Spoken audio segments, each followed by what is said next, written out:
நான் சொன்னதெல்லாம் ஒரு மேரேஜ்லாம் இருக்குது எல்லாம் தெரியல பொலிட்டிக்கல் ப்ராப்ளம் பரவாயில்ல அட்லீஸ்ட் எல்லாம் என்ன பண்ணி டிலே பண்ண முடியுது ஒரு 6 மாதம் இருக்கு அந்த பொண்ணு 18னா நாங்கள் டிலே பண்ணோம் கொண்டு போயிட்டு எலக்ட்ரேட்லேருந்து வந்து அதை ஸ்டாப் பண்ணி ஒரு 6 மாதம் வருஷம் கல்யாணத்தை வச்சுட்டு உங்களுக்கு நாங்கள் ஸ்டாப் பண்ணோம் கால் பண்ணுங்க உங்களுக்கு தெரியவே வேண்டாம் யாரெல்லாம் சொல்ல மாட்டாங்க தெரியுமா எந்த கால் வந்து இந்த மாதிரி கால் பண்ணி நான் போய் சொல்ல மாட்டோம் இவங்க போய் சொல்ல மாட்டாங்க புரிஞ்சுதா தைரியமாக இந்த மாதிரி இடத்துல என்ன பொண்ணோட பேர் இது பையனோட பேர் இது இந்த இடத்துல மேரேஜ் பிளான் பண்ணுறாங்கன்னு சொல்லி ஜஸ்ட் ஒரு வாட்ஸ்அப்பில் டைப் பண்ணி நீங்கள் போட்டிங்கன்னா கூட போதும் உடனே போயிட்டா இந்த தெரு நடுத்தெரு பொண்ணு தெரு திறமையா பையன் இருக்குமா இவங்க வந்து நாளைக்கு திருமணம் நடக்கும்போது நான் நைட் 12 மணிக்கு போகிறது உங்களுக்கு எப்போ தகவல் வந்து நிச்சயதார்த்தம் பண்ணுறாங்க இல்லை ஒரு கல்யாணம் பிளான் பண்ணுறாங்க அப்போவே என்ன பண்ணணும் ஒன்று அட்லீஸ்ட் இங்கே வந்து இவங்க வான் பண்ணாங்கன்னா கூட அவங்க என்ன பண்ணுவாங்க கொஞ்சம் அச்சுறுத்தல் ஏற்படும் ஸோ பனிஷ்மெண்ட் வர வரையும் எதையும் பண்ண முடியாது புரிஞ்சுதா ஸோ இப்போ நீங்கள் என்ன பண்ணணும்னா ஒரு குழுவாக உங்களோட கம்யூனிட்டியில் நீங்கள் ஒரு முக்கிய நபர் அங்கன்வாடி பணியாளர் இவங்கெல்லாம் சேர்ந்து என்ன விதமான ட்ரெயினெல்லாம் நடக்கணும் புரியுதா உதாரணத்துக்கு ஏதாவது ஒரு குடும்பத்தில் ஒரு பெண் குழந்தை இருக்காங்க விட்டுட்டு வேலைக்கு போகிறாங்க அப்படின்னா அவங்கள்ட்ட போய் சொல்லுது அங்கன்வாடி சென்டரில் என்ன பண்ணலாம் வீட்டிலேருந்து ஒரு 4 வரையும் கொண்டு போய் நீங்கள் விட சொல்லலாம் அங்கே கொண்டு போய் விட்டுட்டு நீங்கள் வேலைக்கு போயிட்டு கூட ஒரு குழந்தை போய் எடுத்துகிட்டு போங்க சொல்லுங்கள் நீங்கள் அங்கே போகும்போது உங்களுக்கு ஏதாவது ரெஸ்பான்ஸ் கம்மியாக இருக்குது ஏதாவது இஷ்யூ இருந்தாலும் டேரெக்டாக நீங்கள் வீட்டு சொல்லலாம் இல்லை உங்களோட மேடம் மூலியமாக எனக்கு தகவல் சொல்லணும் நான் எல்லா வருடம் கொடுத்துட்டு தான் இருக்கேன் நீங்கள் யாரும் உங்கள் விட காலமாக சொல்ல மாட்டேன் ஆனால் அங்கே கொண்டு விடுறதுக்கு வரலாம் ஒரு 4வது படிக்கிற குழந்தை வீட்டில் எடுத்துகிட்டு போகிறதெல்லாம் தேவையில்லாத மிஸ்யூஸ் என்ன இருக்குது நடக்குது நான் சொல்றது புரியுதுங்களா ஸோ இந்த மாதிரி விஷயங்கள்லாம் சின்ன சின்ன விஷயங்களை நீங்கள் தடுத்தாலே போதும் நம்மளோட கம்யூனிட்டி என்ன பண்ணுவோம் சேஃபாக இருக்கும் சரிங்களா இப்போ உங்களோட என்ன உறுதிமொழி நீங்கள் எடுத்துக்கணும் என்னுடைய கம்யூனிட்டியோட பாதுகாப்பும் பெண்கள் நல குழந்தைகள் நலனுக்கு யார் பொறுப்பு நானே பொறுப்பு என்னை மீறி ஒரு விஷயம் நடக்குதுன்னா முதல்ல நம்ம எல்லாம் கில்ட்டாகும் சொல்றது எப்படி நடந்துச்சு எந்த இடத்துல நம்ம விற்போம் எந்த இடத்துல நம்ம பாதுகாப்பு தவறணும் எந்த இடத்துல அந்த விஷயத்தை அந்த பொண்ணை பார்த்து சொல்ல மாட்டோம் இப்போ எங்களால் வந்து இப்போ 50 பஞ்சாயத்தில் இருக்க எல்லா பெண்களையும் கூட்டு வச்சுங்களால கொடுக்க முடியாது பட் நீங்கள் உங்களோட பஞ்சாயத்தில் உங்கள் கம்யூனிட்டியில் இருக்கிற கம்மி ஒவ்வொருத்தருக்கும் ஒரு 5 நிமிஷம் பேசலாமா இல்லையா அவங்க போய் நீங்கள் என்ன சொல்லலாம் அட்லீஸ்ட் நீங்கள் ஏதாவது பிரச்சனைனா என்கிட்ட பேசணும் ஒரு ஃப்ரெண்ட்லியாக அக்கா சித்தி தங்கச்சி ஏதோ ஒரு லாங்குவேஜ் போடுவீங்க இல்லையா அவங்க போய் நீங்கள் என்ன சொல்லுங்கள் உங்களுக்கு ஏதோ சில குடும்பம் மன குளிச்சல் இருப்பாங்க இல்லைங்களா ப்ராப்ளம் ஏதோ ஒரு விஷயத்தில் அவங்க இஷ்யூவாக இருப்பாங்க ஒரு காலேஜ் போட கொண்டோமா நான் இருந்தேன் ஏதோ எங்கிட்ட சொல்லுவாங்க ஃப்ரெண்டு மாதிரி நான் எல்லாத்தையும் ஷேர் பண்ணுவேன் ஸோ நான் ஏன் சொல்கிறேன் அந்த ஒரு நிமிஷம் நமக்கு யார் இருக்கா அந்த விஷயத்தை அது யார்கிட்ட சொல்லலான்னு தோணாதால தான் நிறைய பேர் என்ன பண்ணிக்கிறாங்க புரியுது கணவர் அடிச்சு எமோஷனல் என்ன பண்ணிக்கிறாங்க போய் டக்குனு என்ன பண்ணி அதை தாண்டி நக்கடை போய் 5 நிமிஷம் அவங்ககிட்ட பேசிட்டு வரலாம்னு தோணுச்சுன்னா நீங்கள் அந்த மனநிலையில் அவங்களை நீங்கள் வச்சுருந்தீங்கன்னா அவங்க என்ன பண்ணுவாங்க பாருக்கா தீபாவளி ரொம்ப பிடிச்சிட்டு வந்து என்னை வந்து ரொம்ப அடிச்சுட்டு அப்படின்னு என்ன பண்ணுவாங்க வந்து சொல்லுவாங்க அந்த சொல்லக்கூடிய அந்த 5 நிமிஷத்தில் உங்களோட மனநிலையை நீங்கள் என்ன பண்ண முடியும் மாற்றலாம் நான் சீரியஸ்லி சொல்கிறேன் எனக்கு ஒவ்வொன்றும் வார்த்தைகளில் நான் சொல்லலை I have lot of experience ரொம்ப வழியோடு தான் உங்களுக்கு பேசிட்டு ஒரு 2 இயர்ஸ் பேக் நான் மலை ஹில்ஸ் இன்சார்ஜ் பார்த்துட்டு போது மலையில் ஒரு பொண்ணு அந்த பொண்ணுக்கு 2 குழந்தை அது ஒரு குழந்தை எங்கள் அங்கன்வாடி குழந்தை தீபாவளி அன்றைக்கி நான் சென்னையில் இருக்கேன் சென்னையில் நாங்கள் சாமி கும்பிட்டா பலகாரம்லாம் பண்ணிக்கிட்டே இருக்கோம் உங்களுக்கு போவோம் இது மொத்தம் 2 பேரும் எனக்கு ஃபோன் பண்ணிடுவாங்க மேடம் நம்ம பயனாளி குழந்தைய அந்த மதர் அந்த குழந்தையும் போட்டு இன்னொரு குழந்தையும் போது இடத்துல வந்து சூசைட் பண்ணிட்டாங்க அப்படின்னு என்னடா விஷயம்னா தீபாவளி அன்றைக்கி காலையில் அவங்க வீட்டுக்கு முடிச்சுட்டு வந்து அடிச்சிருக்காரு அந்த பொண்ணு 2 குழந்தையும் கூட்டிகிட்டு குளிக்கலான்னு மஞ்சள் கோவலாம் எடுத்துட்டு ஒரு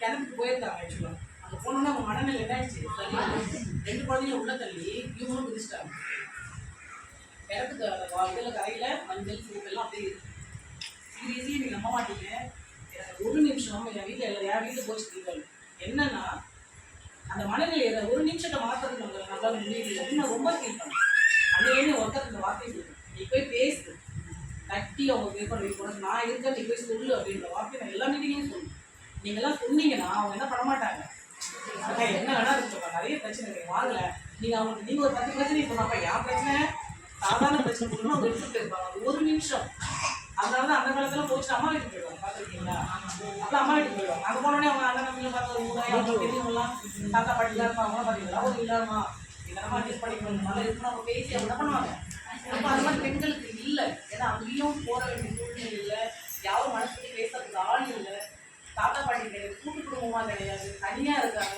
அந்த 1 நிமிஷம் எடுக்கிற அந்த எமோஷன்லாம் அவங்க பண்ணிக்கிறாங்க ஸோ இதெல்லாம் மாற்றுறது தான் நம்மளோட கம்யூனிட்டி ரிசோர்ஸ் பர்சனோட வேலை சரியா சும்மா ஏதோ போனவங்க நோட் ஒன்று கொடுத்துருங்க அதில் கட்டகட்டமாக போட்டு எழுதணும். Document is very important. நான் அதை நோட் சொல்லலை, அது வேறு. செய்ய வேண்டிய பணியில் தான் நீங்கள் பட்டியலிடணுமே தவிர பட்டியலிடுறது மட்டுமே உங்கள் பணிகள் கிடையாது. நான் சொல்லுறது புரியுதா? நோட் போட்டு எல்லாம் மெயின்டைன் பண்ணிட்டீங்களா? அந்த நோட் எதுக்கு?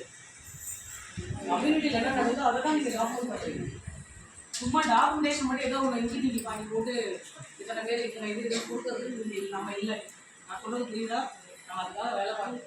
ஸோ எல்லாருமே அட்லீஸ்ட் அரசாங்கம் நம்மகிட்ட என்ன கேட்குறாங்கன்னா, வாங்குற சம்பளத்துக்கு 100 மடங்கு வேலை வேண்டாம். அட்லீஸ்ட் 50% பண்ணால் நம்ம சொசைட்டி என்ன பண்ணுவோம்? எங்கேயோ போகும். இதுக்காக மோட்டிவேட் பண்ணுறதுக்கு யாரும் வந்துகிட்டே இருக்க மாட்டாங்க. அவங்க ஒரு நாள் ஒரு பிளாக்ல கிளாஸ் எடுக்கிறாங்க, எல்லா நாளும் என்ன பண்ண முடியாது. கிளாஸ் செல்ஃப் மோட்டிவேஷன் அந்த பணிகள் என்ன தெரிஞ்சுக்கிட்டு நமக்கு நம்மளும் பெருசாக போயிட்டு பார்க்க வேண்டாம். நம்ம கண்ணெதிரில் தெரிகிற அநியாயத்தை என்ன பண்ணலாம்? தட்டி கேட்கலாம். சரியா? ஒரு அம்மா வந்து பஸ்ஸில் ஏறும்போதே அந்த கண்டக்டர் பஸ்ஸை மூவ் பண்ணுங்க. அந்த அம்மா சேரீ பிடிச்சி நம்ம யாரும் எவ்வளோ செய்யணும் விழுந்தாங்க என்ன ஆகும்? அவனை பொறுத்தவரை one of the accident. But அவங்க ஃபேமிலிக்கு அது எவ்வளோ பெரிய விஷயம். அப்போலாம் நம்ம முதுகுலேயே வைப்பாங்க இருந்து ஆகுது. நிறைய இதெல்லாம் சங்கராபுரத்தில் இறங்கினாலும் சங்கராபுரம் அட்லீஸ்ட் என்னால் இருந்து இறங்கிட்டு இருக்காங்கன்னு தெரியுது. 2 மினிட்ஸில் அவங்க என்ன கேட்குறது எழுது நீ அப்படின்னு சொல்லுவாங்க. என்ன மாதிரி பேசுறது உள்ளே வச்சுருவோம், அவ்வளோதான் வாயை உடச்சிருவோம் அப்படின்னு. ஏன்னா இந்த கம்யூனிட்டி அப்படி தான் இருக்குது. புரிஞ்சுதுங்களா? நமக்கும் பிரச்சனை வராமல் நம்மளால முடிஞ்ச விஷயங்களை நம்ம என்ன பண்ணலாம்? பேசலாம். அப்போ வெறுமனே பேசாமல் எதிரில் இருக்கிற ஆஃப் பண்ணணும்னா நமக்கு என்ன தெரிஞ்சிருக்கணும்? சட்டம் தெரிஞ்சிருக்கணும்.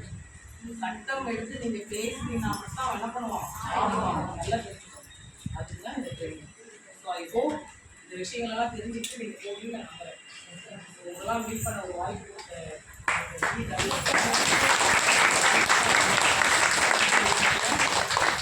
கொடுக்குற டைமை வேஸ்ட் பண்ணாமல் பக்கத்தில் கேட்கறதுல எந்த யூஸும் கிடையாது. காலம் முழுக்க நீங்கள் அவங்களோட ஒரே மாதிரி கடையில் வந்துருக்கீங்க. யூனிஃபார்ம் அவங்க மைண்டுக்குள்ள என்ன இருக்கோ அதை தான் உங்களுக்கு சொல்லிட்டே இருப்பாங்க. அவங்க ஒரு 10 விஷயம் இருந்தால் 10 விஷயம் உங்களுக்கு கேட்கும். உங்களுக்கு 10 விஷயம் அவங்கள்ட்ட போய் கேட்கும். ஆனால் இங்கே ஒவ்வொருத்தவங்களுக்கும் 10 விஷயம் இருக்கா? அப்போ இவ்வளோ விஷயம் தெரிஞ்சுட்டு என்ன பண்ணணும்? மாறி மாறி உட்காந்து அவங்க என்ன விஷயங்களோட கேட்கணும். செட்டாக உட்காந்துட்டு கரையாக பேசிட்டு இப்போ உடனே கவனிக்காம இந்த டைம் வேஸ்ட் பண்ணாலே உங்களுக்கு ரொம்ப பிடிக்காது. புரியுதா? என்ன பர்பஸ்க்காக வந்தோம்? லீகல் ஆக்ஷன் தெரிஞ்சுக்கணும். அதில் என்ன டவுட்? மேடம் பார்த்தீங்கன்னா இந்த மாதிரி ஒரு விஷயம் இருக்குது, என்ன பண்ணணும்? அது கேஸே இல்லாமல் மனசாக சொல்லி சொல்லுவாங்க. கேஸே இல்லை அவங்க என்ன பிஸியாகிட்டு இருக்கணும். ஐயோ என்ன மேடம் முதல்ல 10 கேஸ் வருது பிளாக்ல நம்ம என்ன பண்ணிருக்கணும்? பயப்படலாம். நம்ம எதுவுமே சொல்கிறது கிடையாது. அப்படியே நமக்கு என்ன நான் யார் பொருள் மாதிரி தெரியல அப்படின்னு நம்மளும் போகிறது கிடையாது. அப்படிதானே போகிறோமா இல்லையா? உங்களுக்கு நிறைய புக்ஸ் இருக்குது, நிறைய நாலேஜ் இருக்குது. அங்கன்வாடி டீச்சர்ஸ் போனீங்கன்னா அவங்க நிறைய அந்த நியூட்ரிஷன் வைஸ் அவங்க என்ன பண்ணுவாங்க? நிறைய நாலேஜோடு இருப்பாங்க. இந்த நாலேஜ் எல்லாம் ஒன்றா உட்காந்து பேசுது. அங்கன்வாடி உட்காந்து ஸ்டூடெண்ட் சொல்லுவாங்க என்ன பண்ணலாம் கேளுங்க.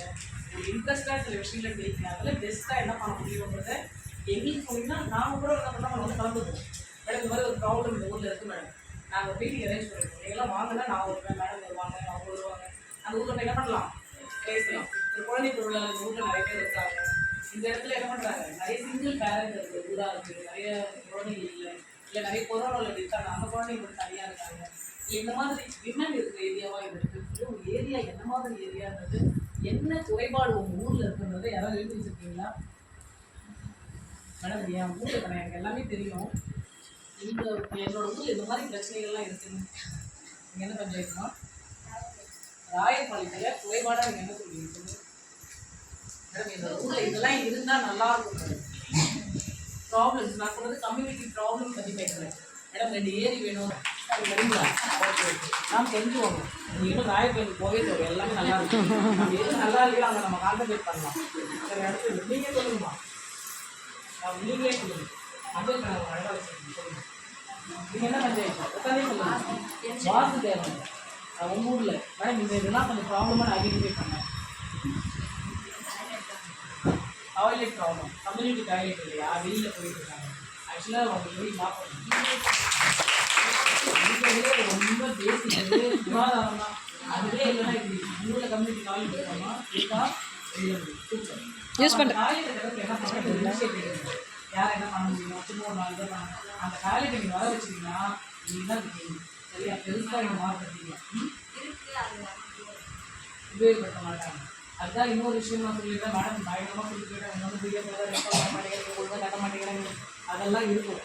இதுக்கு மேலே உங்கள் ஆஃபீஸர் அழகாக இருக்குது. ஒரு தூரம் பேச என்னோட ஆஃபீஸர் போயிருக்காரு. அங்கே எனக்கு ஒரு டாய்லெட்டில் டோர் கூட கிடையாது. ஆனால் இன்ஃப்ராஸ்ட்ரக்சருக்காக நம்மளோட சர்வீஸை நம்ம என்ன பண்ணக்கூடாது, விடக்கூடாது.